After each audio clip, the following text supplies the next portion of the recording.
Hello friends, नमस्कार। UPSC की इस रिवीजन सीरीज़ में आपका स्वागत है। और मैं इस रिवीजन सीरीज की शुरुआत बहुत ही इम्पोर्टेंट टॉपिक मॉडर्न हिस्ट्री से करने जा रहा हूँ।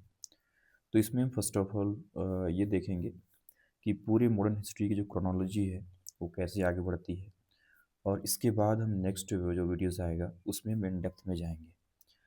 तो पहले आप इस वीडियोस को देखिए और निस्संदेह अगर आप इसे पूरा देखते हैं तो आपको पूरी मॉडर्न हिस्ट्री का जो एक क्रोनोलॉजी है वो आपके माइंड में सेट कर जाएगा। और जो कि यूपीएससी के पॉइंट ऑफ व्यू से बहुत ज़रूरी होता है, क्योंकि कई बार क्वेश्चंस यूपीएससी में जो होते हैं वो क्रोनोलॉजी बेस्ड पे ही होते हैं और वो कई कालखंडों के क्वेश्चंस को एक जगह स्टेटमेंट के रूप में दे देते हैं। इससे अगर आपको ये आइडिया होता है कि कौन सा इवेंट हमारा किस समय हो रहा है, तो इससे आप उस क्वेश्चंस के जो रियल आंसर है वहाँ तक पहुँच सकते हैं। तो मेरा जो पूरा प्रयास रहेगा यही कि इस मॉडर्न हिस्ट्री की जो लेक्चर है इसमें हम आपके उस क्रोनोलॉजी को माइंड में सेट कर सकें, सेट ही ना कर सकें बल्कि हम उसे मैप के माध्यम से आपको विजुलाइज भी करा सकें। तो चलिए बिना टाइम वेस्ट किए स्टार्ट कर लेते हैं। तो फर्स्ट ऑफ ऑल आप देख पा रहे होंगे कि whole modern history in a short. इसमें हम क्या करना जा रहे हैं, क्लास वन यानी हमारा जो ये स्टार्ट हो रहा है जी। तो इसमें क्या है बेसिकली आप देख पा रहे होंगे कि फर्स्ट ऑफ ऑल एक्चुअली मैं दिखाना चाह रहा हूँ आपको दो रीज़न को, वेस्ट इंडीज़ और वेस्ट इंडीज़। इसके पीछे बस इतना सा रीज़न है कि ब्रिटिशर्स उस समय कितने डोमिनेंट थे। आप इसी बात से अंदाज़ा लगा सकते हैं कि ये जहाँ होते थे और इनके जो जिस डायरेक्शंस में जो एरिया होता था उसी के नाम पे उस एरिया का नाम पड़ता था। इट मीन्स कि अगर ये पूरे अगर मानेंगे इस तरीके से आप वर्ल्ड के मैप पे, तो ये हो गया नॉर्थ, ये हो गया साउथ और ये हो गया ईस्ट और ये हो गया वेस्ट। तो ये स्टैंडिस तो ठीक है, बट इसे हम क्या बोलते हैं एक्चुअली में, कि अगर देखेंगे इस पार्ट के अकॉर्डिंग, तो इस पार्ट के अकॉर्डिंग क्या हो जाएगा, ये हो जाएगा इसका ईस्ट, बट इसका नाम क्या है, वेस्ट इंडीज। अब क्या है ना कि अगर आप देखोगे तो ब्रिटिशर्स के हिसाब से ही मतलब उस समय एरिया को ये डिनोट करते थे। 3 किलो को बस दिखाने के लिए मैं यहाँ एक ट्राई किया हूँ। सेकेंड ये है कि जब ब्रिटिशर्स का अराइवल होता है उसके बाद ये प्लासी को वॉर करते हैं, फिर हमारे यहाँ रिवोल्यूशन होता है और फिर कांग्रेस का स्टेब्लिशमेंट होता है। तो ये टेक्नोलॉजी भी आपको समझना चाहिए कि उनका जब अराइवल होगा तो कुछ समय तक यानी 100 ईयर्स तक ऑलमोस्ट क्या करते हैं, ट्रेड करते हैं। इसके बाद फिर क्या करेंगे, एडमिनिस्ट्रेशंस में इंटर करने को ट्राई करेंगे और इसके लिए प्लासी का वॉर करेंगे 1757। एक्चुअली में ये वॉर नहीं था, पूरे के पूरे कॉन्स्पिरेसी था। जब इसके बारे में हम लोग पढ़ेंगे तो उसके बारे में डिटेल में देखेंगे। और इसके बाद फिर रिवोल्यूशन होता है, क्योंकि इनके पास क्या होता है कि प्लासी के वॉर के बाद कुछ चीज़ें मतलब जैसे कि पुलिस हो गया, जुडिशरी हो गया, कुछ चीज़ें इनकी कंट्रोल में हो जाएंगी तो एक्सप्लॉइट करना स्टार्ट करेंगे इंडियंस को। और उस एक्सप्लॉइटेशंस का जो आपका रिजल्टेंट होगा वो बनेगा रिवोल्यूशन ऑफ 1857। ये जब रिवोल्यूशन होता है तो इसमें हम क्या करते हैं कि बहुत सी चीज़ों को, हमारी जो लूप होल्स थे उसको स्टडी करते हैं। और उसमें सबसे बड़ा जो हमारा जो लैकिंग एरियाज था उसमें ये देखा गया कि हमारे पास कोई एक इस्टेब्लिश्ड ऑर्गेनाइजेशंस नहीं था जो कि उस वॉर को या फिर मतलब रिवोल्यूशंस को एक गति दे सके और उसको एक सही डायरेक्शन दे सके। तो इस चीज़ को समझते हुए फिर 1885 में कांग्रेस का स्टैब्लिशमेंट भी होता है। इसके बाद आप देखोगे कि जब ये 1600 टू लेकर 1707 ऑलमोस्ट ये मुगल पीरियड का समय है। और इसमें क्या है कि हमारे मुगल काफ़ी स्ट्रॉन्ग है इस टाइम। तो अब देखोगे ना, जिस समय वो स्ट्रॉन्ग है तब तक वो केवल ट्रेड कर रहे हैं। लेकिन जैसे ही मुगल का जो लेटर फेज स्टार्ट होता है यानी 1707, जब औरंगजेब का डेथ होता है और उसके बाद मुगल पीरियड का लेटर फेज स्टार्ट होता है, तब ये वीक पड़ जाते हैं मुगल। और उसके बाद जो होते हैं ब्रिटिशर्स उस लूप होल्स का वो फ़ायदा उठाते हैं और ट्रेडर से फिर वो एडमिनिस्ट्रेशन की ओर अपना कदम बढ़ा देते हैं। ठीक है। तो आप देखोगे जब इन्होंने एडमिनिस्ट्रेशन के फील्ड में प्रवेश किया तो फर्स्ट ऑफ ऑल जो बंगाल का एरिया था उसे ही ये अक्वायर करने की पूरी कोशिश करा। और आप देखोगे कि डिसीजन जो था ना बंगाल को पीछे, तो बंगाल के पीछे जो डिसीजन था वो ये था, बहुत ही निर्णायक कह सकते हैं, बहुत ही डिसाइसिव कह सकते हैं। इट मीन्स कि बंगाल का एरिया क्या था, बहुत ही प्रोडक्टिव था। ये फार फ्रॉम दिल्ली भी था, दिल्ली से दूर था। एंड सेकेंड थॉट ये था कि जो यूरोपियंस जो होते थे उस समय का जो ट्रेड होता था वो सी रूट से ज़्यादा होता था, तो इनका सी कोस्ट भी लगता है। तो इन तीन रीज़न की वजह से आप ये कह सकते हो कि ये आइडेंटिफाई किए होंगे वेस्ट बंगाल और उस समय का Bengal as a best for them. इसके बाद फिर देखो कि 1757 में क्या होता है कि जब ये प्लासी का वॉर करते हैं तो ये पुलिस जुडिशरी इनके पास आ जाती है, फिर एक्सप्लॉइट करेंगे, फिर हमारे यहाँ होगा रिवोल्यूशंस। और रिवोल्यूशंस जो होते हैं उसके कुछ बहुत ही फंडामेंटल रीजंस थे जो कि बहुत ही लंबे समय से चले आ रहे थे। और इंस्टेंट रीजन तो आप जानती ही हो, जो कि चर्बी वाले जो बंदूक की एक इंसिडेंट थी। इसके बाद फिर क्या था कि जो फंडामेंटल रीजंस थे उसमें कई रीजंस आते हैं। फॉर एग्जांपल सोशल रीजंस थे, रिलीजियस रीजंस थे, पॉलिटिकल रीजंस थे, इकोनॉमिक रीजंस थे। मैंने आप ये देखोगे कि उन्होंने हर फील्ड में ऑलमोस्ट उन्होंने क्या किया, हमें एक्सप्लॉइट करने का टारगेट किया। तो उसके बाद फिर क्या हुआ कि उनका पाप का घड़ा फूटेगा। वो कब? 1857 में, ठीक है। तो वही मैं बात यहाँ भी कहना चाह रहा हूँ कि जब हम 1857 का रिवोल्यूशन देखेंगे तो वहाँ पे हम इसको डिटेल में देखेंगे। अभी हम क्रोनोलॉजी को सेट करना चाह रहे हैं अपने माइंड में, ठीक है। तो 1857 के बाद फिर क्या होता है, 1865। इस समय देखोगे कि मतलब क्या हो रहा है कि डेवलपमेंट हो रहे हैं कुछ ऑर्गन्स के। और उसमें क्या हो रहा है आपका कि एक हमारा कांग्रेस का एस्टेब्लिशमेंट हो रहा है, ठीक है। तो एक्चुअली में 1857 टू 1885, ओके, ये ध्यान रखना, 65 नहीं है ये। इसके बाद फिर देखोगे डेवलपमेंट ऑफ ऑर्गन। इसके बाद फिर कांग्रेस आता है। जब कांग्रेस का एस्टेब्लिशमेंट होता है तो उसमें क्या होते हैं कि दो तरह के लोग होते हैं ना, एक होते हैं मॉडरेट और एक होते हैं एक्सट्रीमिस्ट। इनके पीछे भी एक पूरा का पूरा स्टोरी है, उसको भी देखेंगे। मॉडरेट जो होते थे उनका कहीं ना कहीं जिनको प्रचार प्रसार करना हो या उनको मतलब एक तरीके से अपनी बात को रखने का तरीका कुछ अलग होता था, लाइक मेमोरेंडम, पिटीशंस। और जो एक्सट्रीमिस्ट थे वो स्ट्राइक करते थे, रिवोल्यूशनरिस्ट हमेशा क्या करते थे, ये कुछ वायलेंट तरीके से अपनी बातों को रखते थे। अब देखो यहाँ पे ये इंपॉर्टेंट है, 1850, 1885, 86, 87, 88, 89 और 1890, ठीक है। इसमें क्या हो रहा है कि आप देखोगे जब कांग्रेस का एस्टेब्लिशमेंट यहाँ पे होता है तो इस समय तक यानी 1890s तक या फिर कह लो कि 1905 तक, उससे जस्ट पहले तक कोई मास मूवमेंट नहीं हो रहा है। अब इसके पीछे रीज़न ये है कि जो ये कांग्रेस का एस्टेब्लिशमेंट ये कोई ब्रिटिशर से कर रहा है तो उसके बनने के बाद तुरंत इंडियन उस प्लेटफॉर्म के थ्रू मास इवेंट करें और ख़ास करके ब्रिटिशर्स के खिलाफ, ये कहीं ना कहीं एक ऑब्वियस सी बात है कि नहीं होने वाला था। बट जब 1905 में आप देखोगे, 1905 में जब हमारा बंगाल का पार्टीशंस करते हैं तब कांग्रेस के मूवमेंट्स कुछ दिखाई देंगे उस समय। तो हम यहाँ पे नेशनल मूवमेंट्स को एक तरीके से कैटेगराइज कर रखे हैं। 1885 में जब कांग्रेस का एस्टेब्लिशमेंट हुआ 1905 तक, ये कांग्रेस का पूरा मॉडरेट फेज रहा है। इसके बाद 1950, 1920 आप देखोगे यहाँ पे कि ये एक्टिव मास मूवमेंट्स का ये पीरियड है। इट्स बिकॉज इसके पीछे रीज़न बहुत ऑब्वियस सा है, क्योंकि 1905 में बंगाल का पार्टीशन हो चुका है। तो लोग इसके अगेंस्ट में क्या करेंगे, मास मूवमेंट करेंगे, ठीक। इसके बाद 1915 में आपको पता ही है गांधी जी का एंट्री होता है। और उसके बाद 1920 से गांधी जी क्या करते हैं कि पूरे कांग्रेस का कमान अपने हाथ में संभालते हैं।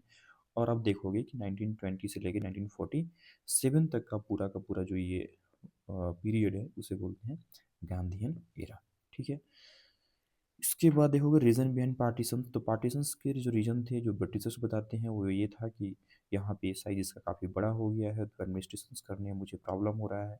बट ये रीज़न इनका रियल रीज़न नहीं था। रियल ये था कि ब्रिटिशर्स जब वहाँ पे आए और वहाँ पे जब एडमिनिस्ट्रेशन करना स्टार्ट किए प्लासी के बाद, तो वहाँ पे क्या हुआ, कई सारे इंस्टीट्यूट का डेवलपमेंट हुआ, एजुकेशन इंस्टीट्यूशंस इस्टाब्लिश्ड हुए। उससे वहाँ के लोकल लोगों को भी बेनिफिट मिला और वो एजुकेट होंगे तो अवेयर होंगे तो फिर अपनी राइट की बात करेंगे। और उस राइट को अगर फुलफिल नहीं होगा तो फिर वो रिवोल्यूशंस करेंगे। तो कहीं ना कहीं इसी चीज़ को अवॉइड करने के लिए, इसको एक तरीके से कह सकते हो कि इस रिवोल्यूशंस को वीक करने के लिए उन्होंने हिंदू और मुस्लिम का कार्ड खेला, जो कि हर समय होता है, आज भी होता है डेवलपमेंट के केस में। कि अगर आप कहीं रिवोल्यूशंस हो रहा है, कहीं लोग अवेयर हो रहे हैं, तो उनको मेन की बातों में, उनकी जो मुद्दे की बात है उसमें न उलझाकर उनको धर्म की बातों को उलझाकर रखे रहो। तो ये पूरे ऐतिहासिक हमारे पास साक्ष्य हैं कि उस समय से चला आ रहा है और ये आज भी चल ही रहा है। इसके बाद फिर देखोगे कि आर्ग्यूमेंट, साइज एंड एडमिनिस्ट्रेशंस। और इसके बाद फिर क्या होता है इसमें अगर देखोगे आप, तो रियल क्या है, ठीक है। तो रियल ये था कि इनको डिविडेंड रूल फॉलो करना था। इट मीन्स कि यहाँ पे इनको बांट और राज करो वाली नीति थी इनकी, 1905 में डिवाइड करेंगे। 1906 में अब देखो इतना ही समझ में आता है ना कि 1905 में इन्होंने डिवाइड किया, तो 1906 में ही तुरंत उन्होंने क्या किया, मुस्लिम लीग का इस्टेब्लिशमेंट भी कराया। तो इट मीन्स कि इन्होंने कहीं ना कहीं दो धर्म के आधार पर लोगों को डिवाइड करने की पूरी इनकी एजेंडा थी। ठीक है, तो बंगाल पार्टीशन से कुछ आपका ये डेट इंपॉर्टेंट हो जाता है। ये आपका जून है, ये आपका अगस्त है, और ये आपका अक्टूबर है, सॉरी ये जुलाई है। तो 20 जुलाई को क्या होता है, ये डिसीजन लेते हैं, और जो करजन था उस समय। और 7 अगस्त को होता है टाउन हॉल में स्वदेशी मूवमेंट्स। और अक्टूबर 16 को होता है पार्टीशंस, जो कि अप्लाई हो जाता है बंगाल में। ठीक, इसके बाद फिर देखोगे 1905 से लेके 1906, 1907, उसके बाद फिर क्या होगा, कांग्रेस के जो भी मेंबर्स होंगे उसमें डिसएग्रीमेंट होगा। कुछ लोग कहेंगे कि हमें मास मूवमेंट करना चाहिए, कुछ लोग कहेंगे हम पीसफुल तरीके से करेंगे। तो एटलीस्ट जो उसमें कुछ लोग थे वो डिवाइड करेंगे, और 1906 में कलकत्ता का सेशन होता है, और वहाँ पे फिर 1907 में ये डिवाइड कर जाते हैं एक्सट्रीमिस्ट और मॉडरेट में। ठीक है, जब ये डिवाइड करेंगे तो एक्सट्रीमिस्ट लोग, चूँकि ये ब्रिटिशर्स के खिलाफ ही अपने आवाज़ को उठाए थे, इसी वजह से डिवाइड भी हुए थे ये। तो इनको काफ़ी विक्टिमाइज करेंगे, काफ़ी शोषित किया जाएंगे ब्रिटिशर्स के द्वारा। ठीक है, इसके बाद फिर देखोगे तो 1908 1905 का जो ये काल था, इसमें बंगाल का पार्टीशंस होता है। उस समय जो सेशन हुआ था, गोपाल कृष्ण गोखले वाराणसी में लीड कर रहे थे। और 1906 में क्या होता है, कोलकाता का होता है सेशन, जिसमें दादा भाई नेहरू जी लीड कर रहे थे। ठीक है, और 1907 आपको पता ही है किसमें होता है, सूरत का सेशन, और यहाँ पे डिवाइड होते हैं एक्सट्रीमिस्ट और मॉडरेट में। और 1908 से फिर उनका हो जाएगा एक्सप्लोइटेशन स्टार्ट। ठीक, अब देखो 1908 से लेकर 1913 यानी 1908 से 13 तक का जो इरा है, इसको बोलते हैं passive phase of national movements. और पैसिव फेज क्यों है, इट मीन्स कि अब देखो कि यहाँ पे ऑलरेडी डिवाइड हो चुके हैं कांग्रेस एक्सट्रीमिस्ट और मॉडरेट में। और एक्सट्रीमिस्ट लोगों का क्या हो चुका है कि इनको विक्टिमाइज किया जा रहा है ब्रिटिशर्स के द्वारा। तो कोई नेशनल लेवल पे मास मूवमेंट नहीं होता दिखेगा, तो हो जाएगा नेशनल मूवमेंट का पैसिव फेज। बट इतिहास इसका गवाह रहा है कि जब भी हमारा नेशनल मूवमेंट थोड़ा स्लो पड़ा है, तो उस समय जो हमारे वहाँ की उस समय के जो हमारे पास नौ युवक थे, जो हमारे फ्रीडम फाइटर थे, जो हमारे आज के आइडल्स हैं, वो करते थे रिवोल्यूशन, और उनको हम कहते हैं रिवोल्यूशनरीज। तो जब भी नेशनल मूवमेंट्स का हमारा पैसिव फेज आएगा, तो उस समय आपका स्टार्ट हुआ क्या, रिवोल्यूशंस और रिवोल्यूशनरी मूवमेंट्स। तो ये आता है आपका, तो 1914, तो ये चलता है आपका फर्स्ट वर्ल्ड वार तक। कब तक चलेगा ये रिवोल्यूशनरी मूवमेंट, ये चलेगा जब तक फर्स्ट वर्ल्ड वार स्टार्ट नहीं हो जाता है। क्योंकि 1914 में क्या होगा कि फर्स्ट वर्ल्ड वार जब स्टार्ट होगा, तो नेशनल लेवल पे हमारे कुछ मूवमेंट स्टार्ट हो जाएंगे। ठीक, उसके बाद फिर आप देखोगे कि जो फर्स्ट वर्ल्ड वार होता है, तो उसमें क्या होता है कि उसकी डिमांड केवल भारत से ही नहीं हो रही थी कि हमें अपने जो हमारे भारत की टेरिटरी है उसको तुम आज़ाद कर दो। इसकी डिमांड हम भारतीय लोग कई जगह से कर रहे थे, जहाँ भी उन्हें इस बात को रखने का मौका मिल रहा था। फॉर एग्जाम्पल आप देखोगे 1913 में गद्दर पार्टी का बना था। उसमें गद्दर के कुछ लीडर थे, सोहन सिंह भागना थे, लाला हरदयाल थे। और इसके बाद जो अफगानिस्तान था, वहाँ पे कुछ हमारा टेम्परेरी गवर्नमेंट बना हुआ था। वहाँ पे राजा महेंद्र प्रताप थे, जो कि प्रेसिडेंट के भूमिका निभा रहे थे, और पीएम के फॉर्म में बरकतुल्ला साहब थे। ठीक है, तो ये लोग भी अफगानिस्तान में कुछ अपना टेम्परेरी गवर्नमेंट्स बनाकर भारत की जाति की डिमांड कर रहे थे। ये लोग कैलिफोर्निया से डिमांड कर रहे थे गदर पार्टी बनाकर। और कुछ भारत में भी गतिविधियां हो रहा था, जैसे कि इंडिया में 1916 में होम रूल लीग चला। इसमें दो लोगों का बहुत बड़ा कॉन्ट्रीब्यूशन है, एक एनी बेसेंट का और एक तिलक जी का। ठीक है, तो ये सब देखोगे 1914 के समय क्या हो रहा है कि भारत में जो फर्स्ट वर्ल्ड वार हो रहा है, उस टाइम भारत की आज़ादी के लिए अलग अलग जगह से, खास करके भारत से भी इसकी आवाज़ उठाई जा रही है। ठीक है, सेकेंड थिंग देखोगे जब फर्स्ट वर्ल्ड वार होता है, तो उस समय क्या होता है कि जो हमारा इंडिया का एग्रीकल्चर था, जो इंडस्ट्री था, जो ट्रेड था, वो सब क्या हो जाता है कि और रिप्लेस करता है किसमें, आपका ट्रांसपोर्ट। एक्चुअली में हम यहाँ पे दिखाना चाह रहे हैं कि जो फर्स्ट वर्ल्ड वार के बाद हमारा महंगाई तो काफ़ी बढ़ेगा ही बढ़ेगा, लेकिन इसके पहले भी आप देखोगे कि जो हमारा पूरा का पूरा यहाँ का जो सेटअप था, जो हमारा एग्रीकल्चर का था, जो इंडस्ट्री का था, जो ट्रेड का था, उन सबको इन्होंने रिप्लेस कर रखा था ब्रिटिशर्स किसमें, ट्रांसलेटर और क्लर्क के फॉर्म में। इट्स मीन्स इसका मतलब ये था कि जब ये आएंगे तो इन्हें काफ़ी लोगों की ट्रांसलेट की आवश्यकता पड़ेगा। तो अब ये ट्रेड इंडस्ट्री में न करके ये इस तरह के जॉब में लोग जाएंगे। और इसमें अगर देखोगे कॉम्परेटिवली अगर मैं बात करूँ, रिलेटिवली अगर मैं बात करूँ, तो हिंदू मेजॉरिटी को थोड़ा सा बेनिफिट यहाँ पे मिल गया था उस समय, क्योंकि एजुकेशन के फील्ड में क्या थे, अवेयर थे। तो थोड़ा सा ये हुआ कि उस टाइम हिंदू थोड़े से इस सब फील्ड में जाएंगे तो मुस्लिम थोड़े से इसमें पीछे रह जाएंगे, और उसमें उस तरह का अवेयरनेस नहीं रहेगा। तो फिर भी कहीं ना कहीं ये इनका मुद्दा काम कर जाएगा हिंदू और मुस्लिम कार्ड खेलने के लिए। इसके बाद फिर क्या होगा, 1909 में देखोगे मॉरले मिंटो रिफॉर्म आता है। तो एक्चुअली में जब 1906 में जब कांग्रेस ने क्या किया था, सॉरी, जब 1906 में मुस्लिम लीग का एस्टेब्लिशमेंट हुआ था ढाका में, तो उस समय ही ब्रिटिशर्स ने ये प्रॉमिस कर रखा था कि हम आपको सेपरेट इलेक्टोरेट देंगे। लेकिन इस बीच मुस्लिम लोग मांगते रहे लेकिन उन्होंने नहीं दिया। उसी चीज़ को फुलफिल करने के लिए 1909 में लाते हैं मॉरले मिंटो रिफॉर्म, और वहाँ देते हैं ये मुस्लिम को सेपरेट इलेक्टोरेट। ठीक है। उसके बाद फिर आता है 1919 में आपका मॉन्टेग्यू फॉर रिफॉर्म, और 1932 का जो अवार्ड है ये आपको पता ही होगा। तो यहाँ तक के कालखंड को अभी हम 1932 तक के कालखंड को एक क्रोनोलॉजी के रूप में देख रहे हैं। इसी को आगे बढ़ाते हैं और फिर देखते हैं कैसे हमारी जो पूरी मॉडर्न हिस्ट्री है वो आगे बढ़ रही है। आप देखते रहिए, आपको मैप के माध्यम से आपको विजुलाइज भी कराएंगे, और आपको इतना हम विश्वास दिलाएंगे कि इसे देखने के बाद आपका जो क्रोनोलॉजी का जो कॉन्सेप्ट है वो बहुत अच्छे से क्लियर हो जाएगा, और जो कि हमारी यूपीएससी की पॉइंट ऑफ व्यू से बहुत ज़रूरी होता है। मैंने इसको पर्सनली फेस किया है, इसलिए मैंने सोचा है कि क्यों ना मैं इसे एक क्रोनोलॉजी के फॉर्म में पूरे हिस्ट्री को समझूं और आपको समझाने का ट्राई भी करूं। तो 1885 में आप देखोगे कि जब कांग्रेस का एस्टेब्लिशमेंट होता है, तो उसके बाद फिर क्या होता है कि 1916 ये हमारा पैसिव फेज है, 16 से लेके 14 तक। तो आपको मैं बताया पहले भी कि हमारा दो बार नेशनल मूवमेंट्स का पैसिव फेज देखा गया है। एक आपका पैसिव फेज मैंने बताया कि 1908 से लेके 1914 तक, जब क्या होता है कि नेशनल मूवमेंट नहीं होगा, और एक फेज यहाँ भी आएगा 16 से लेके 17 का जो दौर है उस टाइम का। ठीक है।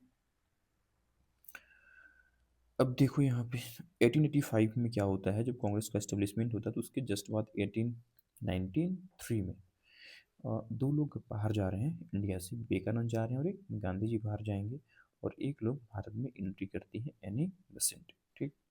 तो इसलिए मैं यहाँ पे इसलिए टेस्ट बनाया हूँ कि ये एक्चुअली में 1893 का जो ईयर है ये आपके लिए इम्पोर्टेंट है मॉडर्न हिस्ट्री में। और 1993 को पता ही है किस में एंट्री होता है, गांधी जी का। और 1916 में इनको राम शुक्ल जी मिलते हैं और उनको आमंत्रण देते हैं कि आप आइए हमारे बिहार में। इसके बाद चंपारण में। ठीक है। तो 1918 में क्या करेंगे, गांधी जी चंपारण सत्याग्रह करेंगे, फिर 18 में करते हैं अहमदाबाद और खेड़ा का सत्याग्रह, और 1919 में होता है आपका रॉलेट एक्ट, और 1920 में होता है आपका फिर असहयोग आंदोलन, उसको बोलते हैं नॉन कोऑपरेशन मूवमेंट। ठीक है। तो गांधी जी ने एक्चुअली यहाँ से अपना चरखा चलाना स्टार्ट कर दिया था, चक्र बोलते हैं। CH4 हो गया आपका चंपारण, A4 हो गया Ahmedabad, K4 Kheda, R4 Rowlatt, A4 असहयोग। ठीक है।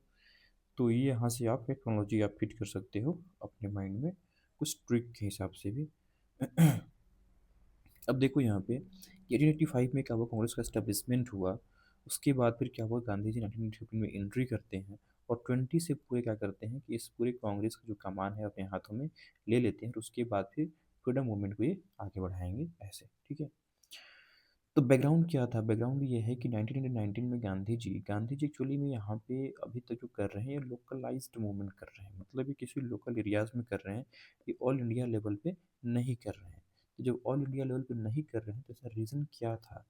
एक्चुअली में गांधी जी बहुत ही विजनरी लीडर थे, और वो जानते थे कि ऑल इंडिया मूवमेंट करने के लिए पूरे इंडिया में वो आग होनी चाहिए जिसकी ज़रूरत थी। आग का सेंस यहाँ पे ये है कि लोगों में वो मोटिवेशन, वो एक तरीके से जज्बे और जोश होने चाहिए। ठीक है। तो गांधी जी ने उस मोमेंट को इंतजार करा, और वो मोमेंट हमारा आया 1919 का वो दौर, जो काफ़ी डिसअपॉइंटमेंट का दौर था। और इसमें क्या था कि जो लोग थे वो काफ़ी नाराज़ थे रॉलेट एक्ट से। मुस्लिम जो हमारी एक पूरी की पूरी पॉपुलेशंस था वो भी काफ़ी नाराज़ था, इट्स बिकॉज खिलाफत मूवमेंट्स। एंड फार्मर्स भी जो थे वो काफ़ी हमारे हताश थे, निराश थे, it's because of first world war, क्योंकि उस समय काफ़ी हमारा महंगाई बढ़ गया था। तो 1914 आप देख पा रहे होगे, रिलेट कर पा रहे होगे।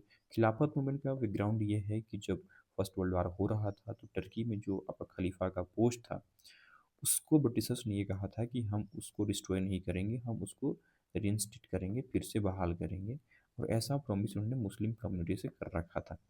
बट जब फर्स्ट वर्ल्ड वार होता है तो उसमें क्या होता है कि जस्ट इसके उलट काम करते हैं और तुर्की के जो सुल्तान थे, उनके जो खलीफा थे, उनको वहाँ से उस पद से हटाते ही नहीं बल्कि उस पद को ही ये एक तरीके से कहो तो टर्मिनेट कर देंगे और उस तरह की फैसिलिटी को ये ख़त्म कर देंगे। तो इससे पूरी मुस्लिम कम्युनिटी में क्या था कि उनके खिलाफ एक आवाज़ था और उसी आवाज़ को गांधी जी ने इस समय यूज़ भी करा, जो कि एक विजनरी लीडर के रूप में बहुत ही अच्छा ये कदम माना जा सकता है।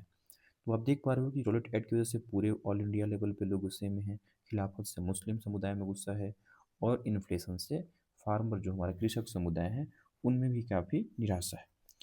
तो गांधी जी सोचते हैं कि ये हमारा सही समय है नेशनल मूवमेंट स्टार्ट करने का। ठीक है, तो 1920 में क्या करें, गांधी जी अडॉप्ट करते हैं 1900 नागपुर सेशन होता है उस समय और वहाँ पे होता है एनसीएम का अडॉप्टेशन। इसमें क्या होता है, नॉन कोऑपरेशन मूवमेंट्स असहयोग आंदोलन। और 1922 का जो दौर है इसमें क्या होगा आपका, जैसे ही गांधी जी स्टार्ट करेंगे तो 1922 में जाता है चौरा चौरी कांड। इसको अब चेंज कर दिया गया नाम, इसका नाम हो गया काकोरी ट्रेन एक्शंस। और इसकी वजह से गांधी जी को फिर एनसीएम वापस लेना पड़ता है। और इसको वापस लेने के बाद जो हमारे कुछ लीडर्स थे जो कि इंस्टेंट रिजल्ट देखना चाहते थे, उनको लगता था कि नहीं, इतना बड़ा मूवमेंट हो रहा था, अब हम लोग तुरंत आज़ाद होने वाले थे और गांधी जी ने क्यों वापस ले लिया। तो बात स्वाभाविक सी है जो आज भी होता है। वो डिविजनरी लीडर्स जो होते हैं वो काफ़ी दूरदृष्टि होते हैं, उनमें दूरदृष्टा होता है उनके पास। ठीक है, तो उस चीज़ को ध्यान में देखते हुए गांधी जी ने गांधी जी के जो और भी साथ के जो लोग थे, फॉर एग्जाम्पल अगर बात देखोगे तो वहाँ पे सी आर दास थे, एम एल नेहरू थे। ये क्या करते हैं कि स्वराज पार्टी का इस्टेब्लिशमेंट कर देते हैं। ठीक है, 1923 में। फिर होता है गांधी जी समझते हैं कि एक्चुअली में ये लोग क्यों बनाना चाह रहे हैं, तो गांधी जी इनके पास जाएंगे और वो बोलते हैं कि नहीं, आप एक्चुअली में जो भी कर रहे हैं ठीक कर रहे हैं, बट इसको आपको कांग्रेस के बैनर तले ही करना है, हमें टूटना नहीं है। ठीक है, तो गांधी दास पैक्ट होता है 1924 में। और इस समय क्या होता है, गांधी जी खुद कांग्रेस सेशन को लीड करते हैं और एकमात्र कांग्रेस सेशन है जिसमें Gandhi ji as a president उसका लीड किए हैं, बेलगांव के कर्नाटक के सेशन में। ठीक है, इसके बाद 1925 में क्या होगा आपका कि आप देखोगे कानपुर में होगा कांग्रेस का सेशन और इसमें आपकी सरोजिनी नायडू लीड करेंगी, जो कि प्रथम भारतीय महिला हैं कांग्रेस को लीड करने वाली। ठीक है, अगर आप आईएनसी कॉन्सेप्ट में देखोगे महिलाओं का कॉन्ट्रीब्यूशंस, तो 1917 में first of all Irish lady थी एनी बेसेंट्स, और वो कोलकाता के जो सेशन हुआ था उसमें लीड की थी। तो क्वेश्चन अगर ये बनता है कि फर्स्ट महिला कौन थी, फर्स्ट लेडीज कौन थी, तो आता है नाम एनी बेसेंट्स का। बट अगर फर्स्ट इंडियन लेडी की बात होगा तो वहाँ पे आ जाएगा नाम सरोजनी नायडू का। और फर्स्ट ब्रिटिश वोमेंस की अगर बात होगा तो उसमें आ जाएगा नलिनी सेन गुप्ता का। और आप देख पा रहे हो कि 17 में ये हुआ था और इसमें 8 इंक्लूड करोगे तो हो जाएगा 1925 और इसमें 8 इंक्लूड करोगे तो हो जाएगा 1933। और इसके बाद ये कलकत्ता में हुआ है, ये कानपुर में हुआ था और ये भी कलकत्ता में हुआ था। तो क्वेश्चन यहाँ से ही बनते हैं, आप इसको बहुत ही अच्छे से बिना रटे इसको आप माइंड में कॉन्सेप्चुअली बैठा सकते हो। इसके बाद फिर नेक्स्ट चलिए अगर हम तो देखो टर्म यहाँ पे आप देख पा रहे हो कि स्वराज हो गया, होम रूल लीग हो गया, डोमिनियन हो गया। तो इस तरह के डिमांड करते थे कौन, हमारे मॉडरेट ग्रुप के लोग, या हमारी इस तरह की डिमांड थी एक्चुअली ब्रिटिशर्स थे, फ्रीडम बट नॉट सॉवरेन। अब इन सब का मतलब इतना सही होता है कि आप फ्रीडम तो मिल रहा है बट आप सॉवरेन नहीं रहेंगे। ठीक है, तो शुरुआत में हमारा डिमांड कुछ ऐसा ही था, बट इस डिमांड को भी अभी फुलफिल नहीं करेंगे ब्रिटिशर्स, तो हमारा डिमांड फिर सॉवरेन से भी सॉरी इससे स्वराज और एचआरएल और डोमिनियन से आगे निकल कर हम किसकी बात करेंगे, अब फुल इंडिपेंडेंट की बात करने लगेंगे। ठीक है, अब देखो यहाँ पे आप देख पा रहे हो कि जो ब्रिटिशर्स का एक्टिविटीज़ है वो कैसे आगे बढ़ रहा है। तो मैं आपको हमेशा एक लिंक कनेक्ट करना चाह रहा हूँ एक बैकग्राउंड देकर, ताकि आप क्रोनोलॉजी केवल रटे ही नहीं बल्कि कॉन्सेप्चुअली उसे अपने माइंड में सेट कर सके। तो आप देखो मैं थोड़ा सा पीछे और जा रहा हूँ ताकि आप फिर से रिकॉल कर सके और मैं फिर से उसके थोड़ा सा डेप्थ में जाऊँ और क्रोनोलॉजी को सेट करूँ। तो 1919 का ये दौर जब आया था मॉन्टेग्यू चेम्सफोर्ड रिफॉर्म, और 1927 का दौर जब साइमन कमीशन का दौर है, और 1929 जिस समय इनको एक्चुअली में आना था, और 1930 में होता है फर्स्ट राउंड टेबल, 31 में होता है सेकेंड राउंड टेबल और 32 में होगा थर्ड राउंड टेबल कॉन्फ्रेंस। इस बीच में कांग्रेस, ये एक्टिविटीज़ किसका है, ये हमारी ब्रिटिश एक्टिविटीज़ हो रही है इंडिया में। और हमारा देखो ये कांग्रेस का एक्टिविटीज़ क्या हो रहा है विद इन इंडिया। तो 1920 से भाई सबको पता है कि पैसिव फेडरेशनल मूवमेंट्स का, बिकॉज गांधी जी एनसीएम को वापस ले लिए हैं, ठीक है।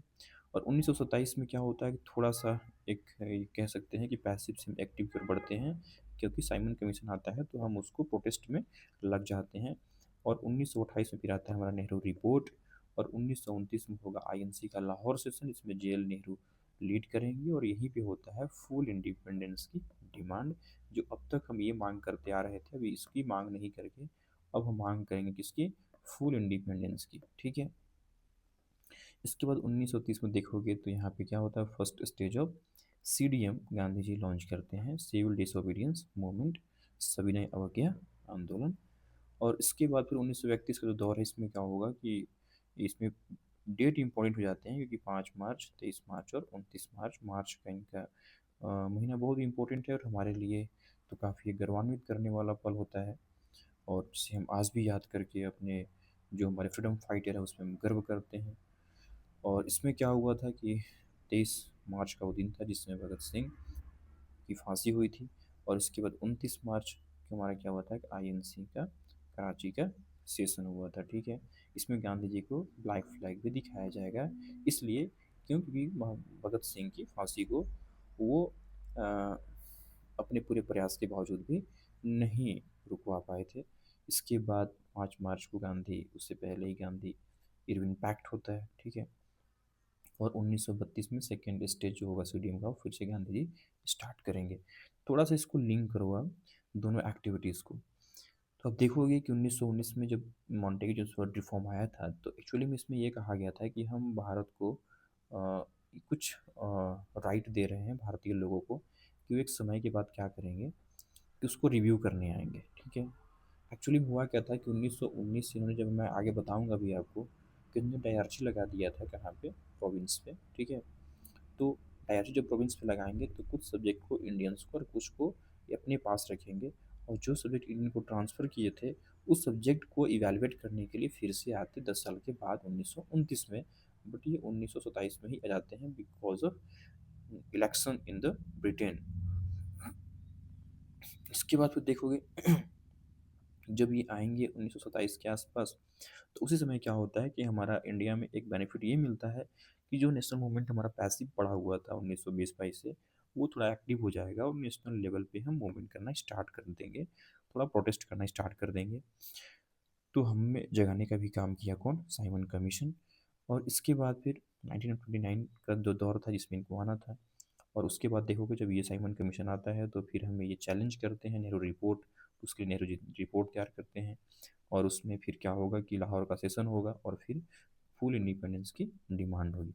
तो साइमन कमीशन जब भारत आया था तो एक्चुअली जब प्रोटेस्ट यहाँ पे इनका इतना ज़्यादा होने लगा, तो उस चीज़ को देखते हुए कमीशन ने ये अपने ब्रिटेन की गवर्नमेंट को रिकमेंड किया कि क्यों ना ऐसा किया जाए कि कुछ भारतीय जो हमारे इन्फ्लुएंशियल लोग हैं, जिनकी बात को पूरी भारत के लोग उनके सर आंखों पे रखते हैं, क्यों ना उन्हीं को बुलाकर हम कुछ राउंड टेबल कॉन्फ्रेंस ब्रिटेन में कर लें और उनकी बातों को सुने, अपनी बातों को रखें और उसके अकॉर्डिंग फिर हम उनको कुछ एक्स्ट्रा राइट प्रोवाइड करें। तो इनकी बातों को माना गया ब्रिटेन के गवर्नमेंट्स में और उन्होंने राउंड टेबल कॉन्फ्रेंस का आयोजन करा। हालांकि फर्स्ट राउंड टेबल कॉन्फ्रेंस जब होगा तो इसमें कोई नहीं जाएगा कांग्रेस की तरफ से, कुछ लोग जाएंगे बट कांग्रेस इसमें पार्टिसिपेट्स नहीं करती है, ठीक है। तो अब देख पा रहे होगे ना कि जब ये हमारा जब फुल इंडिपेंडेंस का डिमांड हो रहा है और 1930 के आसपास जब गांधी जी क्या करते हैं कि फर्स्ट स्टेज करते हैं सीडीएम का स्टार्ट। क्योंकि गांधी जी इस बीच में इरविन से काफ़ी बात करने का ट्राई कर रहे थे कि भाई तुम मेरी बात को मानो, अदरवाइज हम लोग कुछ बड़े लेवल पे करने जा रहे हैं। लेकिन जब उन्होंने बात को नहीं माना तो गांधी जी एट लास्ट 1930 में फर्स्ट स्टेज स्टार्ट करेंगे किसका, सीडीएम का। और इसके बाद मतलब जनवरी में क्या करते हैं गांधी जी, फिर लाते हैं 11 पॉइंट्स और फिर मार्च में स्टार्ट करते हैं सीडीएम। इससे पहले देखो 11 पॉइंट लाए थे गांधी जी, लेकिन जब कोई उनका इस 11 पॉइंट पे फॉलोअप नहीं होगा ब्रिटिश की तरफ से, तब स्टार्ट करेंगे मार्च में वो सीडीएम। हालांकि जब स्टार्ट करते हैं तब इरविन को लगता है कि नहीं, गांधी जी अगर फील्ड में आ गए हैं तो कुछ बड़ा ही करेंगे। तब जाके इरविन क्या करता है कि 5 मार्च को उनको बुलाता है 31 में और गांधी इरविन पैक्ट करता है और उस पैक्ट में ये होता है गांधी जी से मतलब आयरन के साथ कि आप जाइए ब्रिटेन में जाइए, अपनी बातों को उस राउंड टेबल कॉन्फ्रेंस में रखिए और आपकी बातों को रखा जाएगा। गांधी जी जाते भी हैं सेकंड राउंड टेबल कॉन्फ्रेंस में, बट इनकी जो एक्सपेक्टेशन था उस एक्सपेक्टेशन पे ब्रिटिश सरकार ने कुछ करा नहीं। तो ये वापस आएंगे और फिर से 1932 में सेकेंड फेज जो यहाँ पे सस्पेंड किए हुए थे सीडीएम को स्टार्ट कर देंगे। ठीक है, तो यहाँ पे मैं एक्चुअली में जो एक्टिविटीज़ है ब्रिटिशर्स का और जो हमारे इंडियन साइड से, उसको मैं लिंक करने का यहाँ पे ट्राई किया हूँ। तो ये आपका लिंकेजेस कैसा लग रहा है, आप मुझे इसके बारे में कमेंट बॉक्स में बताइएगा, और आगे क्या इसमें इम्प्रूवमेंट होना चाहिए मैं उस पर भी काम करूँगा। ठीक है, इसके बाद फिर आप देख पा रहे हो कि आपका जो यहाँ पे जो साइमन कमीशन उसका दिल्ली हो गया, लाहौर हो गया, यहाँ तक कि सभी लोग उसको अलग अलग एरियाज में क्या कर रहे थे, उसे प्रोटेस्ट कर रहे थे, उसका नाम दिया गया है यहाँ पे, आप देख लेना इसे एक बार। और साइमन कमीशन कब कब विजिट किया वो दिया हुआ है। तो फर्स्ट विजिट इनका 1928 में था, सेकेंड 1929 में है, और थर्ड इनका 1930 में है। तो कई बार क्वेश्चन यहाँ से भी बन जाता है कि साइमन कमीशन भारत में कितनी बार विजिट किया है। एक्चुअली हम लोग जानते हैं केवल ये वाला डेटा है, लेकिन इनका विजिट एक्चुअली में देखोगे तो तीन थर्ड टाइम तक हुआ है। इसके बाद फिर देखो यहाँ पे कुछ टर्म दिया हुआ है, जैसे कि स्वराज एक टर्म है। इसको फर्स्ट ऑफ ऑल इस टर्म को कोइन किए थे कौन, दयानंद सरस्वती जी। इसके बाद इनका जो स्वराज हमारा ये कहते हैं एक जन्मसिद्ध अधिकार है, ये तिलक का स्लोगन भी है। इसके बाद अगर देखोगे पूर्ण स्वराज की मांग किसने किया, तो जवाहरलाल नेहरू की, कब 1929 में लाहौर का सेशन में। और इसके बाद फर्स्ट सेशन ने कांग्रेस 1906, कांग्रेस के मंच से पहली बार स्वराज शब्द का जो चर्चा मिलता है वो कलकत्ता के सेशन 1906 में मिलता है, जिस समय दादा भाई नौरोजी क्या कर रहे थे, लीड कर रहे थे। ठीक है, और 1931 में देखोगे यहाँ पे होता है सेकेंड आरटीसी, और इसका इशूज़ ये था कि यहाँ पे ये से जो सेपरेट इलेक्टोरेट होता है माइनॉरिटीज़ का, उसको देना चाह रहे थे, और इस पे गांधी जी की बात नहीं बन पाई, और गांधी जी वहाँ से जो सेकेंड राउंड टेबल कॉन्फ्रेंस होगा उसको छोड़कर भारत आ जाएंगे, क्योंकि गांधी जी नहीं चाहते थे कि हम हमारे जो धर्म के लोग हैं, हमारे जो जातिगत अलग अलग लोग हैं, उनको हम एक विशेष तरीके से हमेशा बांट कर रखें। ठीक है, तो इस चीज़ पे गांधी जी अग्री नहीं करते थे, तो इसीलिए गांधी जी फिर वापस आएंगे और सेकेंड फेज जो सीडीएम का उसे स्टार्ट भी करेंगे। तो आप देख पा रहे हो 1932 में जनवरी का ये बात है, सेकेंड फेज स्टार्ट करेंगे ये। और अगस्त में क्या होता है, कम्युनल अवार्ड आ जाता है। और उस सितंबर में क्या होता है, गांधी जी डेथ स्ट्राइक पे चले जाते हैं। और इसमें क्या होता है, जब डेथ स्ट्राइक पे जाएंगे तो उनको उस समय वो जेल में भी बंद थे, और उनको बाहर निकाला जाएगा। फिर अम्बेडकर के साथ उनका पूना पैक्ट होगा और डेथ स्ट्राइक को ख़त्म करेंगे। और उसके बाद तुरंत स्टार्ट करते हैं all India untouchability league, Harijan Sevak Sangh. ठीक है, तो इस चीज़ को आपको ध्यान देने वाली यहाँ पे बात है कि 1932 के जो हमारा दौर है जनवरी से लेकर सितंबर तक, उसमें क्या क्या हो रहा है, इन सारे ही चीज़ों को हम डिटेल में देखेंगे।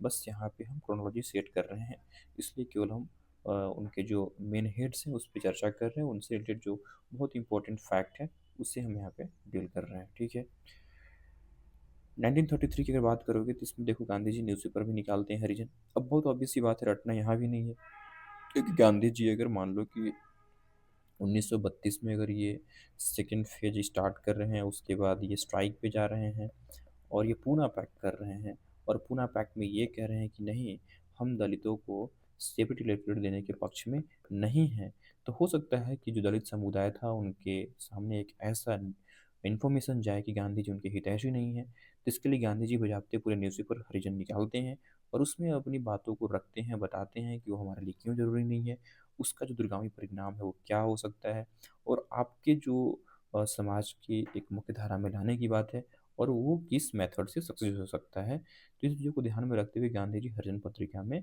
उनकी बातों को रखेंगे। ठीक है, 1934 में क्या होता है आपका, देखोगे अप्रैल में ये सीडीएम जो था वो उसको इंड कर देंगे गांधी जी। जिस सीडीएम को जिन्होंने गांधी जी फर्स्ट टाइम यहाँ पे स्टार्ट किया, वो था आप देख पा रहे होगे 1930 में, 32 में फिर से इसका सेकेंड फेज स्टार्ट किया, और उसी को 34 में गांधी जी यहाँ पे अप्रैल में अब एंड कर देंगे। रीज़न ये था कि मैं आपको बार बार बता रहा हूँ कि गांधी जी बहुत ही एक दूरगामी सोच के लीडर थे, तो उनको पता था कि एक जो ऑल इंडिया लेवल का जो मूवमेंट है वो लंबे समय तक सस्टेन नहीं कर सकता, तो क्यों ना उस मूवमेंट्स को अभी हम स्टॉप कर दें, और उसके रिगार्डिंग जो हमारा कंस्ट्रक्टिव एक्टिविटीज़ है, जो लोगों के बीच में जाना है, लोगों को बताना है कि हमें कैसे ऑर्गेनाइज करना है नेक्स्ट टाइम अपने मूवमेंट्स को, उस पे फोकस करें। तो इसीलिए गांधी जी यहाँ पे सेकेंड फेज जो था, यानी ये कहो कि सीडीएम को पूरी तरीके से एंड कर देंगे 1934 में। और यहाँ पे गांधी जी एक काम और करते हैं कि यहाँ पे गांधी जी रिजाइन करते हैं, केवल सीडीएम से ही नहीं बल्कि ये रिजाइन करते हैं कांग्रेस से भी। और एक्चुअली में क्या होगा, गांधी जी यहाँ पर अब देखोगे आप कि कांग्रेस के मंच से अब कोई काम करना नहीं चाहेंगे। वो चाहेंगे कि अब हम व्यक्तिगत तरीके से क्या करें कि मूवमेंट्स को आगे लेके जाएं। व्यक्तिगत तरीके का मतलब ये नहीं कि गांधी जी केवल अपनी ही बात सोच रहे हैं, ये चाह रहे हैं कि हम किसी एक प्लेटफॉर्म से बनकर काम नहीं कर पा रहे हैं, हमें व्यक्तिगत लेवल पे बहुत कुछ करना होता है, तो क्यों ना हम उस तरीके से काम को करें और उससे स्टार्ट करें। इसीलिए गांधी जी क्या करते हैं, एक्टिव पॉलिटिक्स से यहाँ थोड़ा सा रिजाइन करेंगे कांग्रेस से, और आगे वैसे कांग्रेस के मंच में फिर नहीं दिखेंगे। बाकी एक्टिव तो है ही है फ्रीडम में, लेकिन वैसे कांग्रेस के मंच पे वो एक्टिव नहीं रहेंगे। ठीक है, तो पार्ट 3 में आप देखोगे अब यहाँ पे क्या है कि अब तक हम क्या देख चुके हैं कि 1919 में जब हमारा आया था मॉन्टेग्यू चेम्सफोर्ड रिफॉर्म, और उसको चेक होना था 1929 में, लेकिन साइमन कमीशन बीच में ही आ जाएगा। और 30 में होता है फर्स्ट राउंड टेबल कॉन्फ्रेंस, और 32 में होता है second round table conference. Sorry 31 में होता है सेकेंड राउंड टेबल, और थर्ड में होता है आपका 32 में होता है थर्ड राउंड टेबल कॉन्फ्रेंस। इन तीनों राउंड टेबल कॉन्फ्रेंस में क्या होता है, आपका एक फाइनल रिपोर्ट आता है, और उसी को हम कहते हैं एक्ट ऑफ 1935। ठीक है, तो इस चीज़ को समझना यहाँ पे। इसमें क्या होता है कि अब देखो यहाँ पे मैं जो कि पहले बता भी चुका हूँ आपको कि एक्ट ऑफ 1919, जिसको कि एमसीआर भी बोलते हैं, मॉन्टेग्यू चेम्सफोर्ड रिफॉर्म, इससे क्या होता है कि डायरेक्शन ने लगाया था कहाँ पे, प्रोविंस लेवल पे। और इसमें आप देख पा रहे हो कि जो प्रोविंस के सब्जेक्ट थे उनको दो कैटेगरी में डिवाइड कर रखा था, रिजर्व और ट्रांसफर। रिजर्व में क्या था कि ये ब्रिटिशर्स लोग इस पे कहीं ना कहीं एडमिनिस्ट्रेशन करते थे इस सब्जेक्ट पे, और ट्रांसफर जो कि भारतीय लोगों को हस्तांतरित किया गया था। बट एक्ट ऑफ 1935 में आप देखोगे कि यहाँ पे क्या है कि प्रोविंशियल ऑटोनॉमी हो गया है। ठीक है, जो प्रोविंस में डायरची लगा कर रखा था इन्होंने, उस प्रोविंस को यहाँ पे ऑटोनॉमी दे दिया। इसके बाद जब ऑटोनॉमी होगा तो ऑब्वियस सी बात है इलेक्शन होगा। इलेक्शन में हमारा सेंटर में डायरची लगाएंगे, और फिर प्रोविंस हमारा पूरी तरीके से ऑटोनोमस एज ए बॉडी काम करना स्टार्ट कर देगा। फिर हमारे वही 11 प्रोविंस थे, वहाँ पे इलेक्शन होगा, कहीं पे कांग्रेस की गवर्नमेंट्स बनेगी, कहीं पे नॉन कांग्रेस गवर्नमेंट्स बनेगी। जहाँ पे कांग्रेस की गवर्नमेंट्स नहीं बनी थी उस एरिया में बंगाल था, पंजाब था, और सिंध का एरिया था मेजोरिटी में देखोगे तो। इसके बाद फिर क्या होता है, 35 का आता है एक्ट, और 37 में होता है इलेक्शन। और इलेक्शन के जस्ट फिर क्या होगा कि हमारा 28 महीने के बाद फिर क्या होता है कि ये सरकार रिजाइन कर देती है 1939 में। क्यों? क्योंकि सेकेंड वर्ल्ड वार में इंडिया को इंक्लूड कर लिया गया था without any permissions of Indian. तो जब विदाउट इंडियन परमिशंस को अगर इंडिया को आप सेकेंड वर्ल्ड वार में इंक्लूड कर रहे हो, तो इट मीन्स कि हमारी वो सोवरेनिटी, हमारी वो कहीं ना कहीं जो सिक्योरिटी है उस पर एक खतरा है। तो इसके लिए हम रिज़ाइन कर दिए 1939 में, सेकेंड वर्ल्ड वॉर के टाइम में। और 19 इसमें देखोगे कि मुस्लिम लीग जो था उसमें आती है मुक्ति दिवस। ठीक है, मुस्लिम लीग, अब ये आप क्रोनोलॉजी पूछता है इस समय का, तो इसी समय का है ये क्रोनोलॉजी 1900, इसको जो हम इस घटना के बाद की घटना है। ठीक है, 1940 की अगर बात करोगे तो इसमें क्या था, रामगढ़ का हुआ था सेशन। अब इसमें तो मौलाना आज़ाद थे। ठीक है, और 8 अगस्त को वही क्या करता है कि जो आपका लिलिथको था वो ऑफर लेकर आएगा, उसको अगस्त ऑफर भी बोलते हैं। और इस अगस्त ऑफर को गांधी जी नहीं स्वीकार करेंगे, और हम सब स्टार्ट करेंगे क्या, इंडिविजुअल सत्याग्रह, व्यक्तिगत सत्याग्रह। और इसको अक्टूबर में स्टार्ट करते हैं 1940 में ही। और फिर होता है इसमें पाकिस्तान का डिमांड भी हो जाएगा, मुस्लिम लीग लाहौर के जो सेशन था उसमें डिमांड कर देगा। और 1941 की अगर बात करोगे तो इसमें क्या होता है कि जापान इंटर कर जाता है कहाँ पे, सेकेंड वर्ल्ड वार में। और यहाँ पे देखोगे तो हमारा जो जापान था, यूएसए था, और कांग्रेस था, तो इन सब का प्रेशर काम करता है किस पे, ब्रिटिश गवर्नमेंट्स पे, कि भाई भारत को अ, उसका इंडिपेंडेंस है उसको वापस करो। तो 1942 में इसी प्रेशर को देखते हुए क्या होता है कि वो भेजते हैं हमारे पास क्रिप्स मिशन, जो कि मार्च में आता है 1942 में। तो महात्मा गांधी बोलते हैं कि ये क्या है, पोस्ट डेटेड चेक है। ठीक है, और ये बात कहकर इसको भी ये खारिज कर देते हैं। और 9 अगस्त को गांधी जी स्टार्ट करते हैं भारत छोड़ो आंदोलन, क्विट इंडिया मूवमेंट्स। तो आप देख पा रहे होंगे कि यहाँ पे आप जो हमारा कैसे क्रोनोलॉजी आगे बढ़ रहा है, 41, 42 एंड 43। तो 43 में क्या है कि जो ब्रिटिश क्लेम करते हैं कि जो हमारा पूरा का पूरा जो वायलेंस हुआ है क्विट इंडिया मूवमेंट्स में, उसमें गांधी जी ही क्या हैं, जिम्मेदार हैं। तो गांधी जी इस जिम्मेदारी को अपने ऊपर नहीं लेते हैं, बिकॉज जो क्विट इंडिया मूवमेंट था उसका लीडर गांधी जी नहीं थे, बल्कि सब लोग अपने आप में एक नेता थे। तो उसमें गांधी जी हंगर स्ट्राइक करेंगे। और उसके बाद 1944 में क्या होता है, गांधी जी जब हंगर स्ट्राइक करेंगे, उसमें जेल में बंद भी कर दिए गए थे इस मूवमेंट की वजह से, तो उनको बाहर निकाला जाएगा। और फिर होता है सीआर फार्मूला, सप्रू फार्मूला और भुल्ला भाई देसाई फार्मूला पे चर्चा। ये चर्चा क्यों हो रहा है? क्योंकि यहाँ पे देखो क्या हो गया था, पाकिस्तान का डिमांड हो गया था ये 1940 में, ठीक है। तो जब पाकिस्तान का डिमांड हो जाएगा तो हमें घर की जो मामला था उसको तो निपटाना है आज़ादी होने से पहले। तो यहाँ पे उस फार्मूला पे चर्चा होता है कैसे जीना को अपने यहाँ लाया जाए और उन्हें बताया जाए कि ये आपके भलाई के लिए, आप इसमें सहमति दिए। लेकिन उस फार्मूले का कोई जो रिजल्टेंट था वो निकलता नहीं है। और 1945 में आपका होता है वेवेल प्लान। इसमें क्या होता है कि आप देख पा रहे होगे कि जुलाई में आपका होना होता है एटली, जो होते हैं ब्रिटेन में इलेक्शन होता है और वहाँ पे एटली इलेक्शन में जीत कर आ जाते हैं। और उसी समय एक इंसिडेंट होता है अगस्त में, 6 अगस्त और 9 अगस्त को हिरोशिमा और नागासाकी, जो आपका उस समय जो एटम बम का हमला हुआ था जापान पे, तो वो इंसिडेंट भी इस समय का ही है। और इसके बाद फिर क्या होता है कि 1946 में एक बहुत बड़ा इवेंट हमारे यहाँ इंडिया में हुआ। वो हुआ रॉयल नेवी म्यूटनी 18 फरवरी को। और 19 फरवरी को क्या होगा, ब्रिटिश पार्लियामेंट ने डिक्लेयर करेगा कि हम अगले ही 2 महीने में क्या करेंगे, भारत को आज़ाद कर देंगे। इसीलिए वो 24 मार्च को ही क्या करते हैं, कैबिनेट मिशन भेजते हैं। और जुलाई में हमारे यहाँ फिर होता है इलेक्शंस। और उसके बाद अगस्त 16 में क्या होगा आपका, डायरेक्ट एक्शन डे मनाएगा कौन, मुस्लिम लीग। तो यहाँ से इस बात को आप समझो कि उसके बाद फिर हम क्या हो जाते हैं, 1947 का दौर आता है और फिर हम हो जाते हैं इंडिपेंडेंट, ठीक है। तो कहीं न कहीं मैं आपको यहाँ पे ये पूरा बताने का ट्राई किया हूँ कि पूरी जो हमारी एक क्रोनोलॉजी है मॉडर्न हिस्ट्री का, वो कैसे आगे बढ़ रहा है। इसमें हम मेजर-मेजर जो हमारे इम्पोर्टेंस इवेंट्स हैं उसको साथ में लिया हूँ। उसके बैकग्राउंड को भी आपको मैं डिस्कस करने की कोशिश किया हूँ। और उस बैकग्राउंड के साथ आपको ये लिंक भी करने की कोशिश किया हूँ कि ये इवेंट क्यों हो रहा है, किस समय हो रहा है, ताकि आपको बहुत चीज़ जो हिस्ट्री में लोग कहते हैं कि याद करना पड़ता है, उससे आपको निजात मिल जाए। तो मैं ये आपको कहने का प्रयास करूँगा कि आप इस वीडियोज़ को एक नहीं बल्कि 2 बार देखें। और मैं आपको ये विश्वास दिलाऊँगा कि अगर आप इसको अच्छे से देखते हैं, तो हिस्ट्री से रिगार्डिंग जो आपकी क्रोनोलॉजी होगा, वो अच्छे से क्लियर हो जाएगा। और ख़ासकर कि यहाँ की क्रोनोलॉजी से बहुत क्वेश्चंस बनते हैं, जो कि आपको बहुत अच्छे से समझना होगा।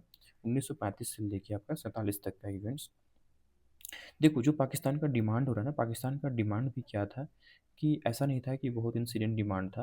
उनका डिमांड बहुत पहले से चला आ रहा था, 30 से ही, 33 से ही, फिर 37 से पॉपुलर पीरपुर कमेटी बनता है। उसमें भी ये बोलते हैं कि हमारे जो, चूँकि उसमें इलेक्शन हुआ था इंडिया में, सरकारें बनी थी, तो इनका क्लेम ये था कि उनकी जो सरकारें हैं हमारी कम्युनिटी पे वो वायलेंस दिखा रही है, वायलेंस कर रही है। तो उसके लिए पीरपुर कमेटी ही बना था इस चीज़ को जाँच करने के लिए, हालाँकि ऐसा कुछ भी नहीं था। 1939 का फिर दौर आता है, फिर आपका 40 का दौर आता है, फिर 40 का ही दौर आता है, फिर आपका ये 43 का दौर आता है, फिर 40 का दौर आता है, फिर 47 का दौर आता है। तो कहीं न कहीं इन सब इवेंट्स की वजह से फिर जाके 47 में क्या होता है आपका ये पाकिस्तान का डिमांड होता है कब, 1940 के आस-पास। तो ये देखो यहाँ पे जो पाकिस्तान का डिमांड है ना, वो 1940s में अगर यहाँ पे हुआ है, तो यहाँ पे मुस्लिम लीग के मंच से हुआ है। इससे पहले भी बहुत सी एक्टिविटीज़ हो रखा है और इसके बाद भी बहुत सी एक्टिविटीज़ होगा, ठीक है? तो ये आप समझना यहाँ पे। इसके बाद फिर देखोगे पाकिस्तान का डिमांड, और उसके बाद फिर तो 35, 37, 39, 40 और 41। इसके बाद देखो यहाँ से कई बार क्या होता है, लोग कन्फ्यूज़ करते हैं, देता है क्रोनोलॉजी लगाने के लिए। दे देगा तुमको इंडिविजुअल सत्याग्रह, या फिर आपका अगस्त ऑफर, या दे देगा फिर यहाँ पे क्रिप्स मिशंस, या फिर कैबिनेट मिशंस, ठीक है? या फिर भारत छोड़ो आंदोलन। तो वे विल प्लान। तो कहीं न कहीं आपके पास ना ये पूरा का पूरा जो आपका है 35 से लेके 45, या 45 कहूँ या फिर मैं 46 कहूँ, यहाँ तक की क्रोनोलॉजी आपके लिए बहुत इंपॉर्टेंट हो जाता है। तो आप इसे 1 नहीं 2 बार देखो और यहाँ से इसको रिलेट करने की कोशिश करो। फिर आप एकदम से श्योर हो जाओगे किस समय कैबिनेट मिशन आया, किस समय हमारा क्रिप्स मिशन आया, किस समय क्यूआईएम हुआ और किस समय हमारा वेवेल प्लान आया। तो इन सब चीज़ों की इस चीज़ से क्या होगा कि आपके माइंड में कॉन्सेप्ट के लिए क्रिस्टल क्लैरिटी भी बनेगी। तो चलो आज के लिए इतना ही। अगर आपको अच्छा लगे तो मुझे कमेंट बॉक्स में बताना भी इस चीज़ को मैं कंटिन्यू भी करूँगा और आगे इन डेप्थ हिस्ट्री में जाऊँगा और फिर आपको ऐसे ही मैप के माध्यम से, यहाँ तो मैंने मैप का यूज़ बहुत कम किया हुआ है, आगे मैं मैप के माध्यम से भी आपको पूरे हिस्ट्री का बताने का ट्राई करूँगा, क्योंकि मैं इसमें पूरे हिस्ट्री को एज ए मैप के रूप में आगे ले जाने का ट्राई किया हूँ, ठीक है। जैसे आगे का देखो, यहाँ पे ये इवेंट हुआ, यहाँ पे पोर्टुगीज़ कहाँ-कहाँ आए, फिर डच का कैसे-कैसे यहाँ पे आगे इनका एस्टेब्लिशमेंट होता है, बंगाल में कहाँ-कहाँ इनका एस्टेब्लिशमेंट था। इसके बाद फिर उन्होंने ब्रिटिशों से कहाँ-कहाँ एस्टेब्लिशमेंट था, वो मैं दिखाने की ट्राई किया हूँ यहाँ पे। फ्रेंच की टेरिटरी कैसी थी, उनके कैसे इवेंट था इंडिया में, या फिर जो हमारा वर्ल्ड वॉर हुआ है तो उसमें क्या हुआ था, जो ऑस्ट्रिया सक्सेसिव वॉर हुआ था, ये देख पा रहे होगे, थर्ड 7 ईयर वॉर, यानी जो हमारा 3 कर्नाटक का वार हुआ है ना, उसके बारे में मैप पे दिखाने की कोशिश किया हूँ। क्योंकि बहुत ही फैक्चुअल है, मैं इसे मैप पे विजुअलाइज़ कराया हूँ यहाँ पे। वैसे ही मैंने सारे ये मतलब पूरे हिस्ट्री को मैप के फॉर्म में डील करने का पूरा ट्राई किया हूँ। अगर आपको लगता है कि इस मैप के अकॉर्डिंग आपकी विजुअलाइज़ेशन जो है अच्छा क्लैरिटी आ रहा है उसमें, तो आप मुझे इसके लिए बताना। मैं ट्राई करूँगा कि इस मैप को जो मैंने यहाँ पे तैयार किया है, इसको अच्छे से आपके साथ डील कर पाऊँ। इसके लिए आप मुझे कमेंट बॉक्स में बताना। तो आज के लिए इतना ही। आप इस चीज़ को देखें, रिवाइज़ करें और अच्छा लगे तो मुझे बताएँ। इस चीज़ को मैं कंटिन्यू भी करूँगा। Thank you.